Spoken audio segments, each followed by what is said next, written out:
সন্ধ্যা বন্ধুরা, আশা করব তোমরা সবাই ভালো আছো। আজকের তারিখ হলো 18/4/2024। আমি চলে এসেছি বজবজ প্যারেস্টার মোড়। তো তোমরা দেখো, এটা সন্ধেবেলার ছবি। আশা করছি ভিডিওগুলো তোমাদের ভালো লাগবে। ভালো লাগলে চ্যানেলটা লাইক, শেয়ার, সাবস্ক্রাইব করবে। তো দেখো তোমরা, সন্ধেবেলা এখন 7:30 বাজলো। তো কত প্যারেস্টার মোড়ে জাম হয়েছে, কত ট্রাফিক সিগন্যালে কেমন যানজটের অবস্থার সৃষ্টি হয়েছে। তো এরকম সব সুন্দর সুন্দর ভিডিও নিয়ে আমি আসবো তোমাদের কাছে। তোমরা আমার পাশে থাকবে, এইটুকু আমি আশা রাখলাম।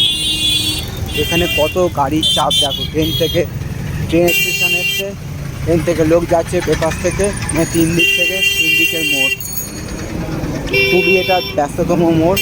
তো আশা করছি তোমরা আমার পাশে থাকবে, এইটুকু আমি আশা রাখলাম। তো সবার জন্য শুভকামনা রইল আমার পক্ষ থেকে। তো ভিডিওটা এখানেই শেষ করলাম, চলো।